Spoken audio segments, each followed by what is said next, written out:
Welcome to Dave's World. My name is Dave, and today I will be narrating for Power Ranger Spirit Warriors Episode 1, titled The Signal. I do voice the character Omos, which is the main villain of this Power Ranger series. And thank you all for liking and subscribing this video, and I hope you guys continue to watch all the episodes going forward. We will have different castmates coming in, making an introduction video and narrating different episodes. So, buckle up for the ride. Thank you.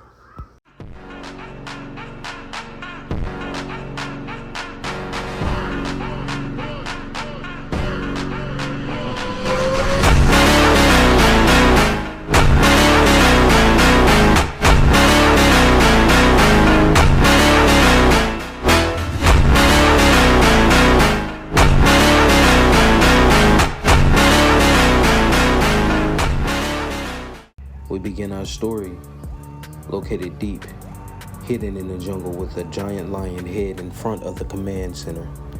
Inside, we see a young man talking with a large computer screen. The guy known as Seth begins to get frustrated at the computer and turns and throws a chair. Suddenly, a red lion head appears on the screen and says, "Control yourself, Seth. I know everything seems hopeless, but you must keep your pride strong." Seth turns back to the computer and responds, "Are you fucking kidding me?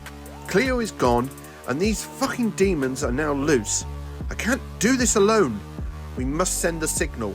Now." The lion expression changes and now seems sad and upset and responds, "Seth, if we do that, the prophecy will come true. And you..." But before he could finish, Seth cuts him off and says, "Don't worry about me. The world needs saving. I'm sending the signal now. No regrets. This is the path I chose. Besides, what's a Red Ranger without a team? I'm sure you miss your brothers, the other lions." The red lion doesn't respond, leading to Seth to begin to send out the signal to those who are righteous in heart and prideful, those who will choose to walk the path of the lion and protect its kingdom. We change scenery to a dark command center with two dark spirits looking at a screen where a mysterious woman is being held.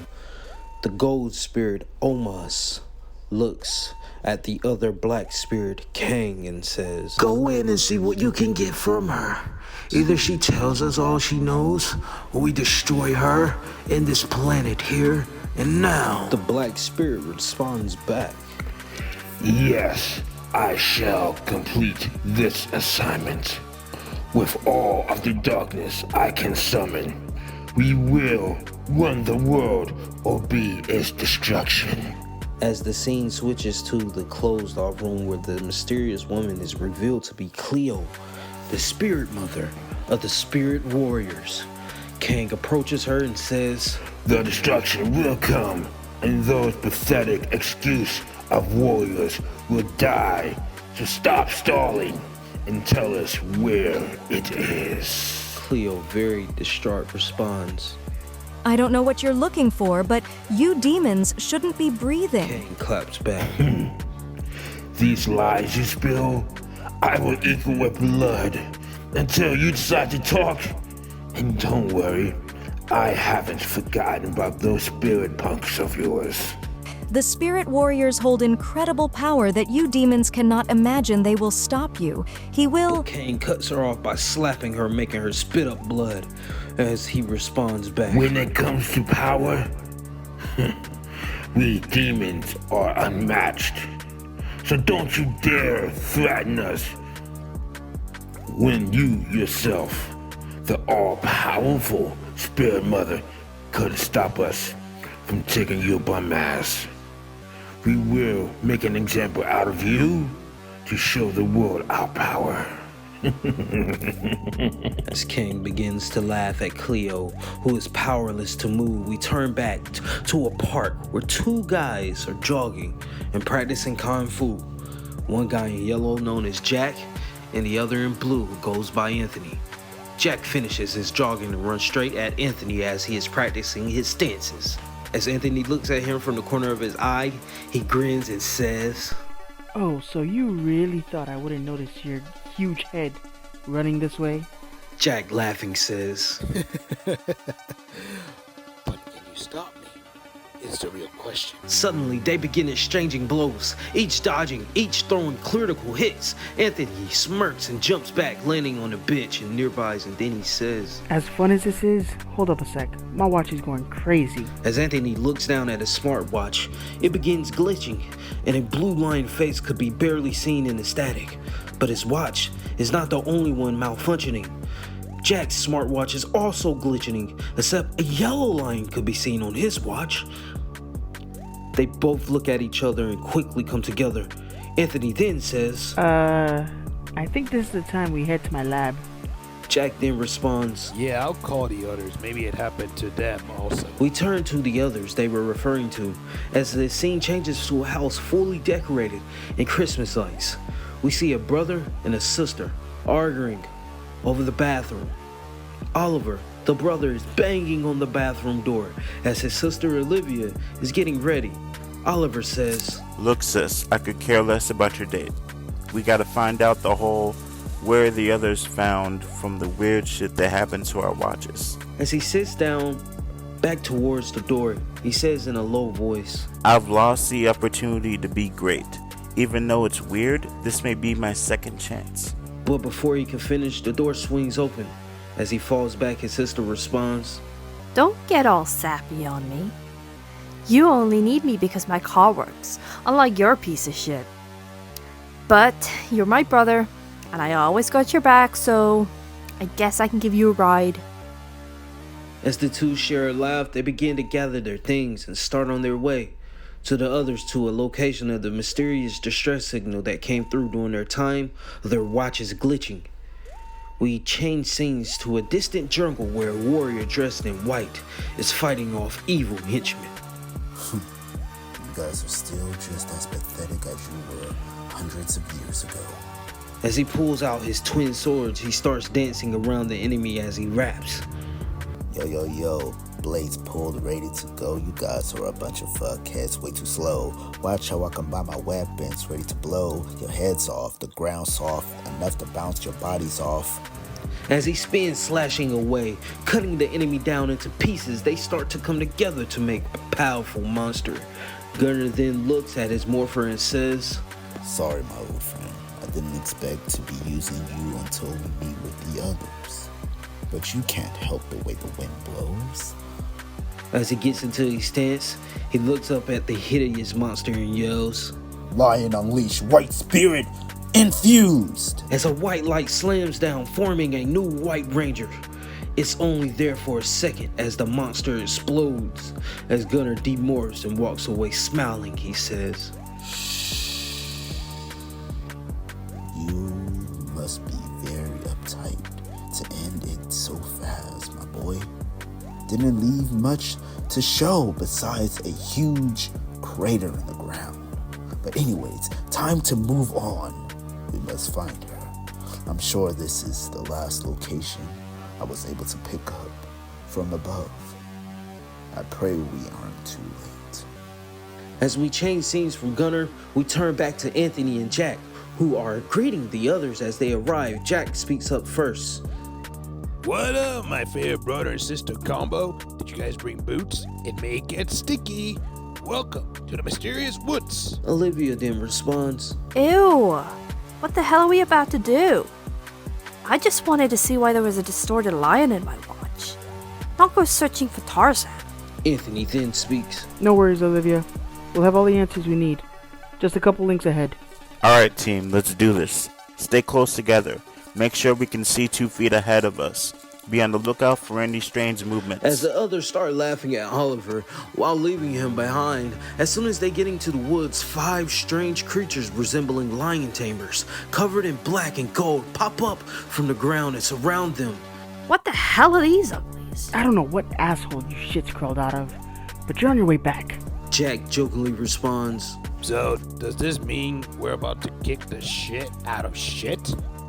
Sending it back up the ass. That's a weird concept. Out of nowhere, the creatures known as Fury begin attacking them, but the game seems to be holding their own until one Fury jumps up into the sky, forming a cannon with his arm, aiming down at them ready to fire until he is kicked while midair by no other than Seth. Now dressed in a red biker jacket and black pants, he then lands on his feet in front of the others. He then says, So, I'm guessing you all received my message. I wish we had more time to talk, but we must finish here first. Then Seth reveals his red lion spirit morpher and raises it to speak into it as he says, Lion, unleash! Red spirit as infused. red wind surrounds his body, attaching and molding a red armor-like suit around his body. Finally, Seth stands as the Red Spirit Warrior Ranger. Then he jumps into the sky, only to land with a powerful punch to the ground, knocking back the Fury. He then moves to one Fury, throwing a series of punches and kicks, which knocks back out all the Fury, and he looks up and says, That's one down, 5 to go. As the others look on in amazement, Olivia is first to speak. Whoa! This guy is beyond amazing! His speed, it's unmatched. I can barely keep up. He used his watch to transform. I've never seen anything like that. Seth then gathers his strength as he calls, Spirit of the Lion, strike! As Seth swings a powerful strike with the red lion head towards the Fury, completely erasing them, leaving nothing behind. Seth demorphs and walks over to the others and introduces himself. How about we go ahead and get somewhere safe? Follow me to my command center. We have a lot to discuss, including you all becoming Rangers. Now left stunned, the others are trying to gather their thoughts as Anthony speaks up and asks, Okay, to go along with the other 12 questions I have, first off, what's the deal with that watch? That's some pretty advanced tech. Are you from the future or an alternate universe? But Jack butts in with a joke saying, If you're from the future, do the Suns win the chip this year? I need to make a huge bet to clear out my debts. Oliver responds back, Jack, do you even have a switch to turn that off? Or are you stuck on autopilot? But anyways, Seth, those moves you put off, and that power, you're a real-life superhero. With the news of the gang potentially becoming Rangers, they all begin to come together and start to follow Seth throughout the woods until they come to the front of the command center, greeted with a huge lion head at the entrance. Olivia would be the first to say, So after what we went through today, I have to ask, is this lion here gonna transform and do some fighting? Seth will look back smiling and say, Not at this moment. Usually though, when there is an extreme emergency, that's when I let the big cat out of the bag. As they all begin to laugh together as they enter the command center, they reach the main room with a large screen when suddenly a large red lion pops up on the screen greeting them. Hello, chosen warriors. I'm Seth's guardian lion. I would like to welcome you to our fight against the evil demon lions now loose on the world. And it's up to you all to come together and save the world. We now change scenes back to the Dark Command Center as Omas is approached by a henchman. Sir, sorry. The unit deployed has all been taken out by the Red Spirit Warrior. Omar grins and responds, I wonder how long he's gonna keep up with this pointless resistance. A one-man army can only do so much to stop the darkness we possessed. King walks in and responds, Please allow me to finally kill that bastard. He can't outrun us forever. Him and his coward red lion shall die in the darkness forever. Omas looks back and says, Don't worry, long as he is along, we consider him as our plaything in order to push her to the breaking point. She must see the others she loves in danger. But the henchman responds, There's something else, sir, there. We're 4 more there with him. So, he finally did it. Please, Omas, let me go now. Fresh meat is out, and I want to devour them now. Due time, my impatient warrior. This was all a part of the plan. It doesn't matter how many they are. Once we have the great source, no army can stand in our way. We turn back to the Spirit Warriors, now completely shocked by the news told to them. Seth will then say, Sheesh. Talk about hitting the fast forward button. I haven't even explained to them how or why they are who the warriors picked, let alone tell them about these demons. Well, hold up. I'm cool with becoming a ranger as long as I can move like Seth did back there. But what we're not going to do is skip over the whole demons part. Demons? Are you not shocked by the huge red lion on the screen, who seems to be fully alive? I mean, damn, Seth. We only just met today. We've already experienced enough to last a whole year. Large lions, weird monsters, cool futuristic technology, demons on the loose. I mean, at this point, becoming a ranger seems like the easy part. So let's start there. You four were chosen because of your righteous hearts and strong beliefs of a lion. Long ago, our predecessors came together to save the world, but at a great cost. Today, I called you all because it's our turn to do the same. As Seth goes over to the computer and metal box ejects from the bottom, inside is 4 watches similar to Seth's, green, pink, yellow, and blue, all with lion heads on them. Seth then tells them, These are your spirit morphers.